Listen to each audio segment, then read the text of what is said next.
Fingerprinting. What is it? Fingerprinting is simply the procedure of taking an inked impression of a person's fingerprints for the purpose of identification. Some people say that the Egyptians in early 2000 BC were the first people to use fingerprinting as sources of identification, while others say the Chinese used it in the 3rd century while using it to sign documents. However, the first person to suggest it in a more practical use was William Herschel, who brought fingerprinting jail inmates to the table as a source of identity. Also, a man named Faulds was the first person to actually ever lift a fingerprint. All this history is great and all, but what's the purpose of fingerprinting? Well, as I said before, the point of it is to simply identify individuals, so one would assume that we use it to, well, identify each other, right?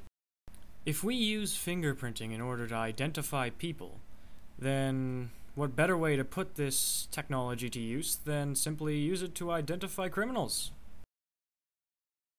So how does one go about doing that?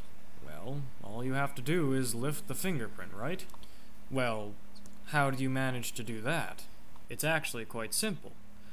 When you touch an object, your hand leaves an oily imprint of your finger, hence the term fingerprint. All a forensic investigator has to do is quite simply match that fingerprint to your fingerprint or anyone else's fingerprint, and then they have a suspect for the criminal or the person who committed the act. To quickly demonstrate this, I shall provide an example. Let's just say that two friends decided to play a good old match of Call of Duty quickscoping.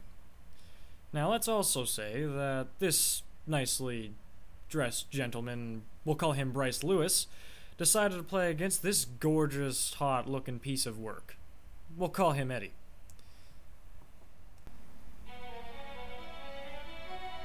Fighting starts. It's a battle to the death. Bryce and Eddie entangled in a world of fighting. Shots going everywhere. Pow, pow, pow, pow, pow, pow, pow. Fighting vigorously.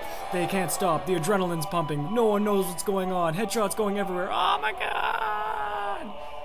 All of a sudden, out of nowhere, Eddie comes around the corner, jumps, shoots, headshots, and wins it. Because of his great loss and utter defeat to the great and magnificent Eddie, Bryce has no choice but to kill Eddie.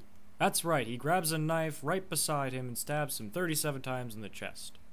So what will the forensic investigators do when they first get there? Well, they'll probably swab for fingerprints first. They see the knife and they will swab it by using ink and then extracting the impression with tape. They will then see if there is any sort of data relevant to that fingerprint on a database. If nothing comes up, which it won't, then they will go to the scene of the crime again, find out who was in the area, and take their fingerprints. Now, Bryce's, of course, will show up as a match, seeing as how he did kill Eddie, with the knife. Because of this evidence that they have against Bryce, he will have a very hard time trying to explain his way out of it, thusly eventually getting arrested and then going to jail. This, however, is a very oversimplified example, as in the real world, nothing this convenient would ever happen. Not only that, but they would need to also establish motive and do a lot more research and forensic reconstruction in order to actually put Bryce in jail. So is having a fingerprint of the utmost importance in a forensics case? Well, yes and no. I say that because of the following. If you were to have a case like ours, where Bryce was a murderer with the knife, then yes, you would want the fingerprints on the knife because it would establish the fact that they held the murder weapon that killed the person.